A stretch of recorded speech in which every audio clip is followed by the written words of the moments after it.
Shalom saudara-saudara. Hari ini saya ingin menyampaikan firman Tuhan, yaitu tentang memperkatakan firman Tuhan. Kita akan terus berbicara selama beberapa kali saya menyampaikan firman Tuhan mengenai memperkatakan firman Tuhan, yang saya ambil dari kitab Yosua pasal 1 ayat 8 dan 9. Demikianlah bunyi firman Tuhan. Janganlah engkau lupa memperkatakan kitab Taurat ini, tetapi renungkanlah itu siang dan malam, supaya engkau bertindak hati-hati sesuai dengan segala yang tertulis di dalamnya.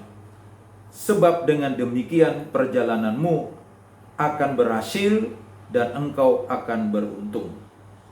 Ayat 9, bukankah telah kuperintahkan kepadamu, kuatkan dan teguhkanlah hatimu, janganlah kecut dan tawar hati, sebab Tuhan Allahmu menyertai engkau kemanapun engkau pergi. Jadi, tak kalah Yosua memasuki tanah Kanaan, Yosua adalah panglima bangsa Israel. Mereka mau merebut tanah Kanaan. Mereka berperang dengan bangsa Kanaan.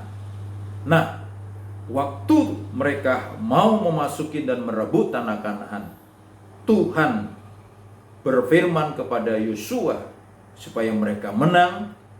Yosua harus memperkatakan firman Tuhan. Yosua memperkatakan Taurat Tuhan dan merenungkan Taurat itu siang dan malam.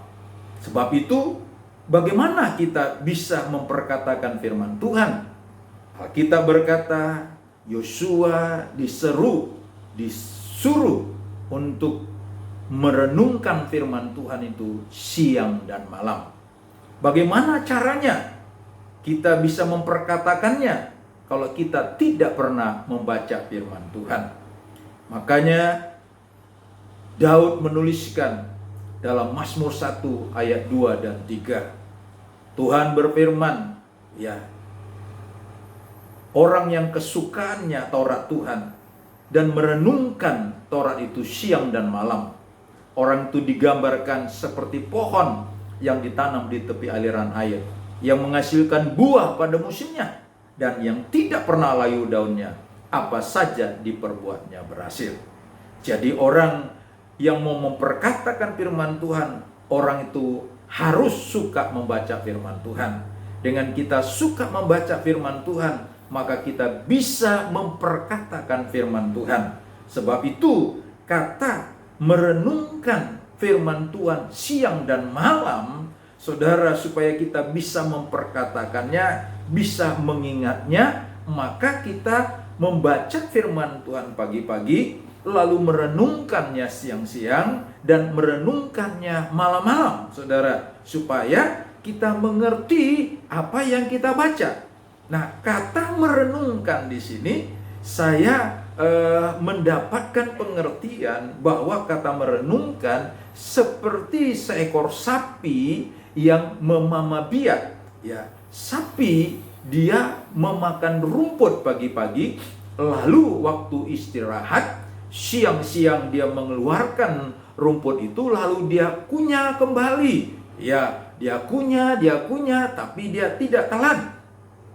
Malam hari dia keluarkan lagi, lalu dia kunyah, lalu dia telan.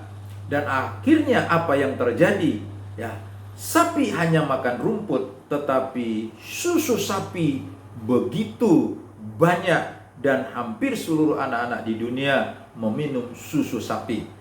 Dan daging sapi begitu enak, padahal sapi hanya makan rumput. Sementara kalau kita melihat babi, makanannya enak-enak. Sisa makanan dari restoran, mungkin dedak, kangkung, sisa makanan di rumah, tetapi belum pernah ada orang minum susunya babi. Jadi kita lihat, sapi itu punya gizi yang tinggi. Dia sehat karena dia memama biak rumput tadi. ya, sehingga dia sehat. Demikian juga rohani kita, ya. Kalau kita mau sehat rohani kita harus memahami firman Tuhan. Pagi-pagi kita membacanya, siang kita renungkan, malam kita renungkan. Nah, kalau firman Tuhan sudah kita renungkan, saudara, seperti dikatakan Paulus di dalam Roma pasal 10, ya, ayatnya yang ke-8, orang yang membaca firman Tuhan itu adalah orang yang menyimpan firman Tuhan di dalam hatinya, lalu dia memperkatakan firman Tuhan, maka firman Tuhan itu melindungi, menjagai dia karena dia memperkatakan firman Tuhan. Jadi cara supaya kita bisa memperkatakan firman Tuhan dalam menghadapi masalah hidup ini, kita harus suka baca firman Tuhan. Nah, kalau kita suka baca firman Tuhan, pasti rohani kita sehat seperti sapi tadi sehat. Makanya kenapa banyak anak-anak Tuhan gampang mereka putus asa karena mereka kurang gizi rohaninya. Nah, orang yang kurang gizi itu gampang kena penyakit tersinggung, penyakit putus asa, penyakit kecewa, penyakit kepahitan. Kenapa? Karena kurang gizi. Tapi rohani yang sehat, maka dia tidak gampang tersinggung, tidak gampang putus asa, tidak gampang kecewa, tidak gampang mengalami sakit hati, sebab dia punya rohani bergizi. Nah, sebab itu kalau kita mau menang dalam medan peperangan ini, ya, menghadapi virus corona ini, kita harus memperkatakan firman Tuhan. Jangan kita perkatakan terus virus corona, virus corona, virus corona. Tetapi saudara, virus itu tidak bisa menolong kita. Tetapi kalau kita memperkatakan firman Tuhan, terus perkatakan firman Tuhan, maka firman Tuhanlah akan membela kita. Firman Tuhan akan menjaga, membentengi kita. Sebab firman itu adalah Yesus sendiri. Yesus berkata, "Akulah kebenaran dan kehidupan." Yesus adalah firman yang menjelma jadi manusia. Jadi kalau kita perkatakan firman Tuhan, berarti kita dijaga Tuhan Yesus, dilindungi Tuhan Yesus, dan kuasa darah Yesus akan menaungi kita, menjaga kita dari segala serangan apapun. Sebab itu, perkatakan terus firman Tuhan, baca terus firman Tuhan, perkatakan firman Tuhan.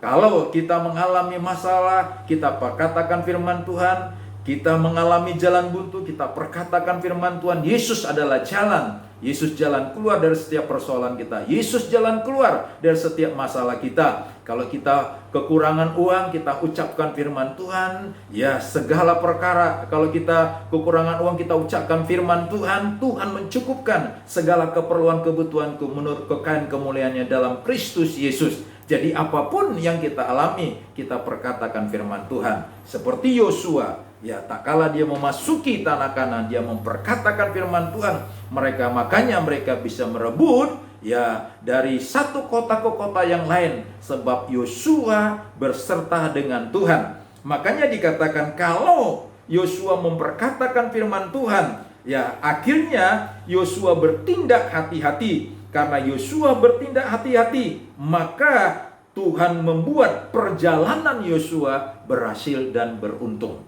Jadi kita akan berhasil menghadapi, ya, masalah ini, virus corona ini, karena kita bersama Tuhan Yesus.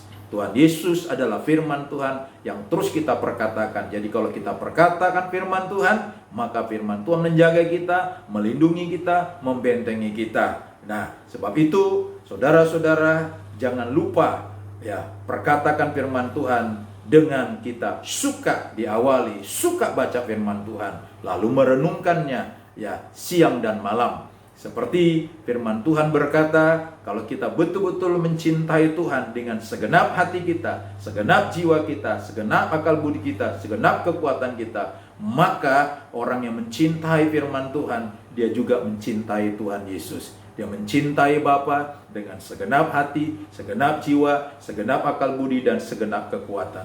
Tuhan Yesus memberkati. Amin.